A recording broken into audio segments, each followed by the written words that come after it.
샬롬 샬롬 샬롬 샬롬 샬롬. 하나님 사랑합니다. 여러분 주 안에서 사랑합니다. 잠언 11장 16절에서 31절 지켜보시며 갚으시는 하나님입니다. 16절부터 보죠. 유독한 여자는 존영을 얻고 근면한 남자는 재물을 얻느니라.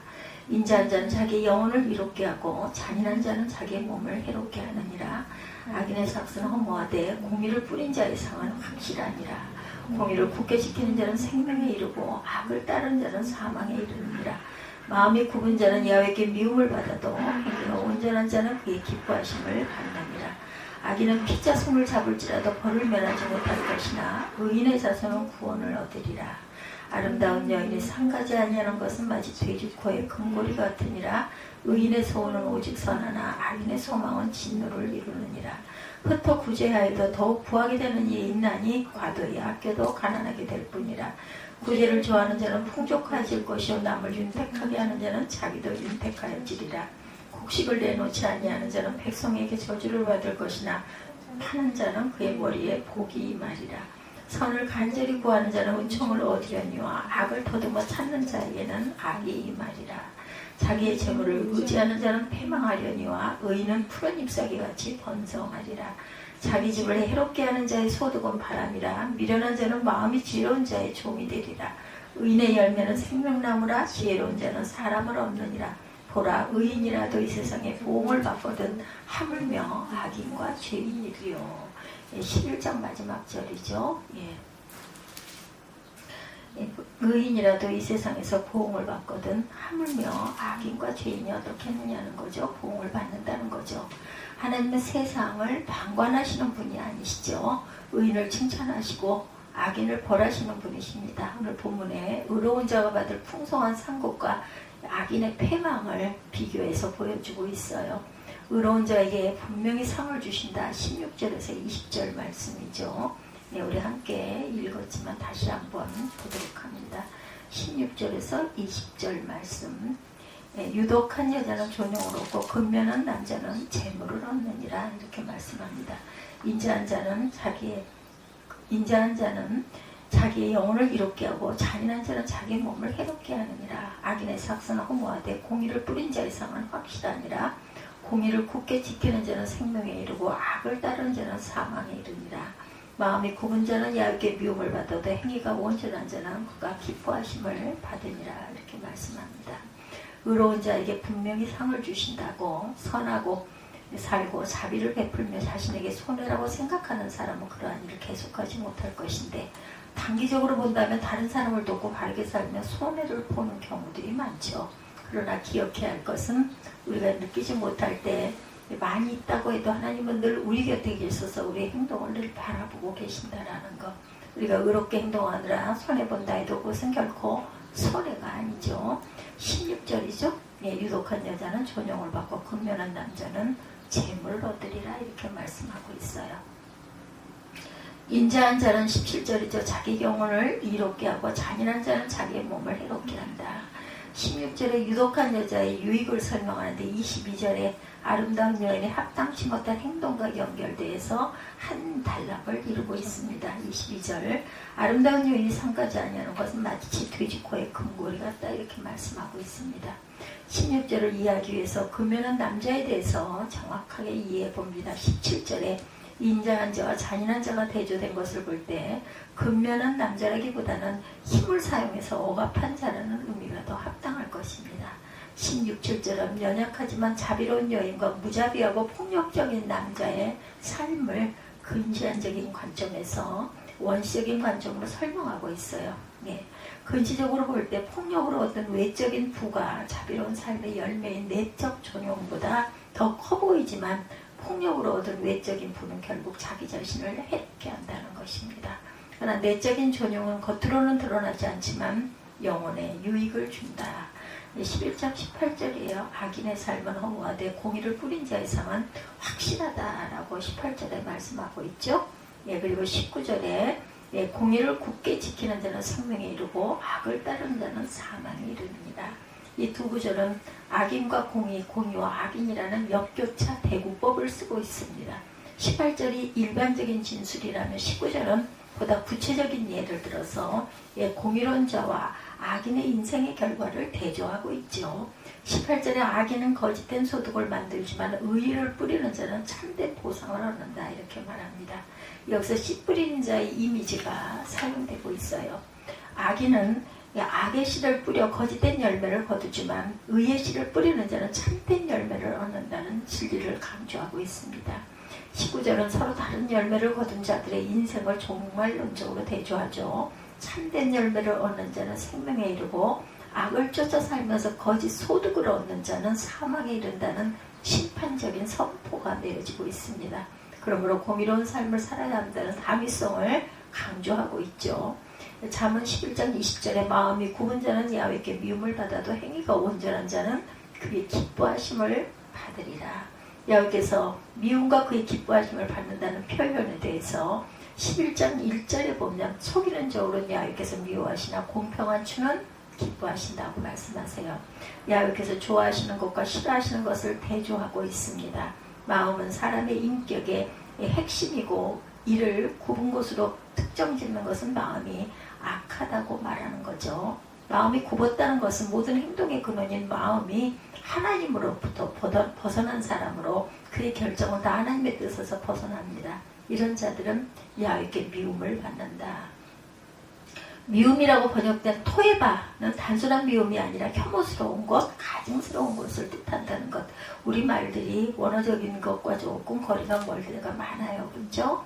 온전한 자는 온전한 길을 걷는 자라는 뜻인데 야훼께서 정하신 길을 걷는 자들은 야훼께 기쁨이 된다. 의로운 사람이 하나님의 상을 보장받는 이유는 뭐라고 생각하세요? 모든 것을 지켜보고 계신 하나님은 공의로우신 분으로 의로운 사람에게 반드시 상을 내리시기 때문입니다. 하나님은 다른 사람에게 베푸는 자의 책임, 그 베푸는 자를 책임져 주시죠. 다른 사람에게 베푸는 자를 그 선행을 잊지 않고 꼭 상을 내린다. 자기 이쪽만 챙기는 사람은 얻은 이익을 쉽게 잃어버리고 말지만 바르고 정직하게 사는 사람은 하나님의 은혜를 받아서 풍성하게 누리게 된다는 것을 기억해야 된다. 인생은 홀로 살아가는 것이 절대로 아니죠. 이익을 얻으려고 인색하게 굴다가 인심을 얻지 못하면 그 사람은 아주 중요한 것을 잃어버리기도 합니다. 어려운 사람을 돕기 위해 자신의 재물과 수고를 드리는 일은 손해보는 것이 절대로 아니다. 자신의 형편이 어렵다고 생각하며 지나치게 이기적으로 살고 있지는 않은지 돌아봐야 합니다. 자기 스스로 자기의 것을 챙겨야 손해보지 않는다는 생각은 하나님을 불신하는 것일 수도 있다는 것을 또한 우리가 기억하고 가야 되겠죠. 하나님 아버지의 마음으로 어려운 이들을 돌볼 때 하나님이 보시고 갚아주심을 절대 잊지 마시기 바랍니다. 21절에서 28절까지 보면 악인은 벌을 면할 수가 없다는 것, 악인이 형통한 것을 볼 때 낙심하기 쉬워요. 우리가 시편에서 이에 대해서 거의 넘어질 뻔한 부분의 이야기 73편, 시편 13편 1절에서 3절에 이렇게 증가하고 있습니다. 그러나 우리는 그 일 또한 하나님 보고 계신다는 것을 꼭 기억하자. 악인을 그대로 내버려 두지 않고 심판하실 때가 반드시 있을 것이다. 오늘 본문 21절에 악인은 피차 손을 잡을지라도 벌을 면하지 못할 것이나 의인의 자손은 구원을 얻으리라고 말씀합니다. 악인의 피차 손을 잡는다는 것은 무엇을 의미해요? 그것은 악인들끼리 서로 동맹을 맺는 것을 말합니다. 악인들의 손을 잡는 것은 이 세상을 악으로 영구적으로 지배하자는 뜻이죠. 만약 이 세상에서 악인들끼리 협력을 하고 힘을 합친다면 그렇지 않아도 힘이 없는 하나님의 자녀들은 거의 숨도 쉴 수가 없게 될 것이나 이렇게 악의 세력에 손을 잡는 것은 하나님의 백성들의 정의를 사랑하지 않고 세상과 타협을 하기 때문이라는 것 또한 우리가 잊지 말아야 합니다. 하나님의 백성들이 세상을 사랑하게 되면 결국 부흥이 없어지면서 악의 지배를 받게 된다. 하나님의 백성들이 미신을 강요당하게 되고 말도 되지 않는 명분을 위해 돈을 내어야 하고 몸을 협력해야 하는 그런 일이 일어나죠. 이때 하나님의 백성들이 비로소 깨달는 것은 하나님의 자녀들은 하나님의 은혜로 살아야 한다는 것을 깨닫게 되겠죠. 악인들은 아무리 손을 잡을지라도 벌을 면하지 못합니다. 반면에 의인의 자손은 구원을 얻어요. 그 이유는 의인의 자손은 부모의 의의를 보기 때문에 그렇게 될 가능성이 많다. 여기서 자손이라고 하는 것은 반드시 자식을 말하는 것이 아니라 그의 제자들을 말하기도 합니다. 의인에게 배우는 자는 의인이 될 가능성이 많고 선지자에게 배우는 자는 결국 자기 자신도 선지자의 능력을 받게 된다. 엘리야에게 배운 엘리사가 선지자가 된 것을 증명하죠. 오늘날에도 대부분 목회자의 자녀들이 그렇게 힘든 과정을 가면서도 나중에 보면 또 아버지가 가는 길을 걸어가는 걸 우리가 봅니다.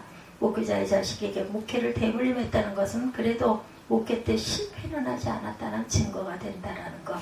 11장 22절에 아름다운 여인이 상가지 아니하는 것은 마치 돼지코의 금고리 같다 이렇게 말하죠. 16절과 연결되면서 문단의 끝을 이루고 가는 것을 우리가 그 본문상에서 볼 수가 있습니다. 아름다운 여인은 16절에 유덕한 여인과 짝을 이루죠. 16절의 여인은 내적인 아름다움을 지녔다면 이 9절의 여인은 외적인 아름다움을 지닌 여인이라고 볼 수가 있습니다. 외모가 아름다운 여인이 절제하는 삶을 살지 못한다면 돼지코에 있는 금고리와 같이 그녀의 아름다움이 가치가 없게 된다는 거죠. 돼지는 부정적인 짐승으로 성경에는 증거되어 있습니다. 로마인들은 돼지를 부정한 모든 짐승과 음식 가운데 최절정으로 삼았죠. 이러한 관점으로 우리에게 돼지가 원래 청중들에게 얼마나 불쾌함을 주는지를 알려줍니다. 그러나 잠언 기자는 신중함과 관련돼서 돼지에게 강조점을 두고 있습니다. 결국 이 짐승은 진흙과 배설물에서 뒹굴고 음식 찌꺼기를 먹으며 일반적으로 난잡한 상태로 보여지죠. 돼지를 볼 때 금고리만 볼 수 있듯이 한 여자의 육체적 아름다움에 너무나 매혹되어서 그녀가 신중함이 없음을 깨닫지 못하고 있다. 잠언 기자는 듣는 자들에게 아름다움이 여자의 신중하지 못함으로 말미암아 그에게 이야기할 모든 문제를 감당할 정도로는 가치가 없음을 경고합니다.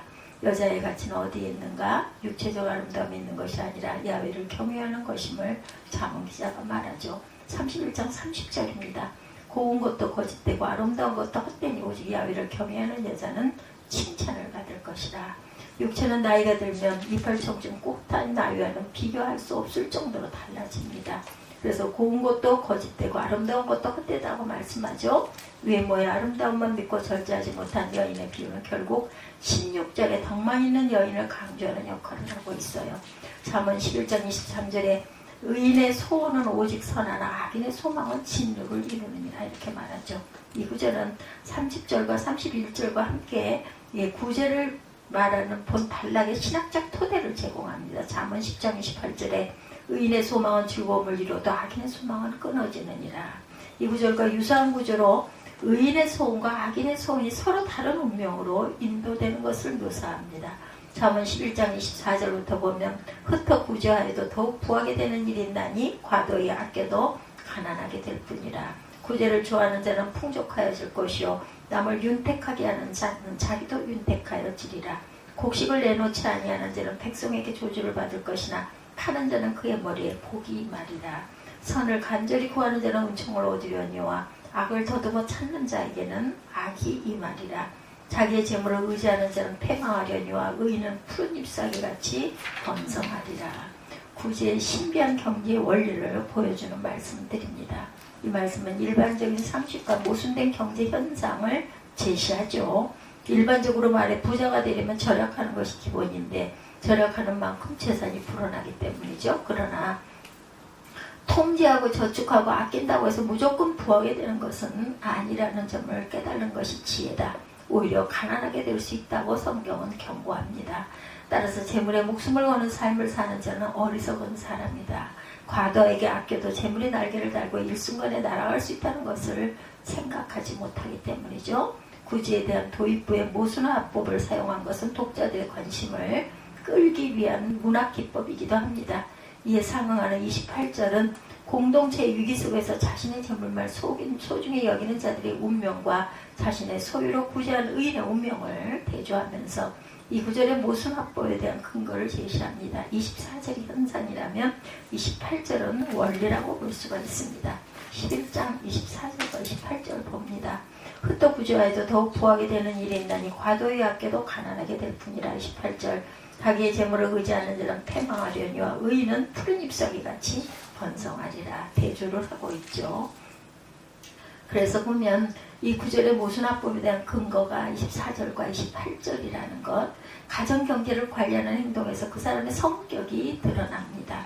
수입과 지출을 잘 맞춰서 관리하는 것은 자아가 건강하게 발달된 사람의 모습인 반면에 수입보다 지출을 반복적으로 많이 하고 빚을 지거나 신용불량자로 전락하는 것은 자아의 기능이 미성숙함을 말해주고 있다는 것.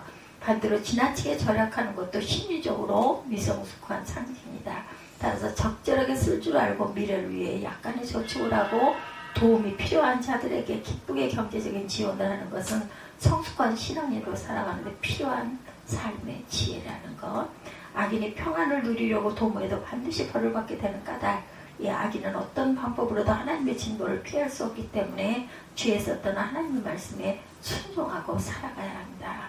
사람들은 평안한 미래를 보장받으려면 인간적인 노력이 필요하다고 하고 많은 것을 쌓기 위해서 매달리는데 많은 일을 하며 괴로워하기도 하고 세상적인 방법을 동원하기도 합니다. 그러나 우리는 하나님이 원하신 일이 무엇인지를 살필 줄 알아야 되겠다.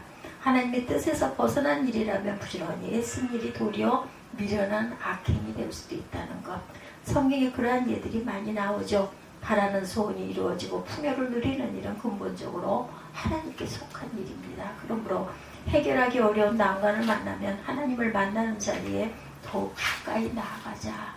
이 세상에는 보응이 있다고 29절에 31절에 말씀하죠. 11장 29절과 31절까지 자기 집을 해롭게 하는 자의 소득은 바람이라 미련한 자는 마음이 지혜로운 자의 종이 되리라. 의인의 열매는 생명나무라 지혜로운 자는 사람을 얻느니라. 보라 의인이라도 이 세상에서 보응을 받겠거든 하물며 악인과 죄인이리요. 이렇게 말씀하죠. 구제의 신학적 토대, 구제를 단순히 윤리적인 측면에서 이해하는 것을 보완하기 위해서 잠언의 대표적인 대조법인 미련한 자와 지혜로운 자의 대조법을 재해석합니다. 위기 상황에서 곡식을 팔지 않는 자들은 자기 짐을 해롭게 하는 자들로, 집을 해롭게 하는 자들로 결국 모든 것을 잃고 지혜로운 자의 종이 된다. 30절은 28절에 의인을 지혜로운 자와 연결시켜 위기 상황에서 자신의 소유로 구제하는 자는 사람을 얻을 것이라고 증거하고 29절에 묘사된 자와 대조를 이룹니다. 31절은 이단락의 신학적 해석으로 구제를 악인과 의인에게 임할 창조주의 심판의 관점에서 해석을 하죠. 위기 상황에서 구제하는 자는 하나님의 복을 얻게 되고 곡식을 내놓지 않는 자는 심판을 받는다. 의로운 자나 악한 자나 그 행위대로 복을 받는 것을 볼 때 우리가 깨달은 것은 야훼는 이 세상을 방관하지 않으시는 심판자이시기에 사람은 그 행위대로 보응을 받게 된다. 하나님은 의인을 지켜주시고 그에게 복을 내리죠. 하나님은 선을 행하고자 하는 사람에게 돕는 사람을 붙여주십니다. 그러므로 지혜로운 자는 사람을 얻는다. 하나님의 의로운 행위대로 갚아주시기 때문이다. 그러나 악인의 운명은 다르죠. 하나님을 두려워하지 않고 사람에게 자비를 베풀지도 않는 사람의 소득은 바람같이 허무할 뿐이다. 다른 사람에게 악을 행하면 악이 자신에게로 돌아온다는 것 분명한 보험이다. 우리가 어떤 일을 만났는지 기억해야 할 것, 하나님이 언제나 우리를 바라보고 계신다라는 것입니다. 이 사실은 어려움을 당할 때나 일이 잘 될 때나 변함이 없어요. 세상에서 우리의 행동에 따라 그 결과도 달라지죠. 먼저 사람을 대할 때 자신의 모습이 어떤지를 살펴봐야겠다. 당장 자신에게 어떻게 하지 못할 약한 이들이라고 함부로 대하고 있다면 비슷한 일을 당할 것이다. 하나님의 축복은 대부분 사람을 통해 오는 것을 잊지 않는 저와 여러분 되시기 바랍니다. 자신에게 도움을 줄 사람에게만 잘하는 것은 어리석습니다. 사람을 얻는 자의 지혜로운 자들임을 알아야 합니다. 하나님의 뜻을 늘 살피는 지혜를 가지고 하나님도 우리를 살피고 계신다라는 것, 은밀한 중에 보시는 하나님의 계심을 기억하는 지혜로운 저와 여러분들이 되시기를 주님의 이름으로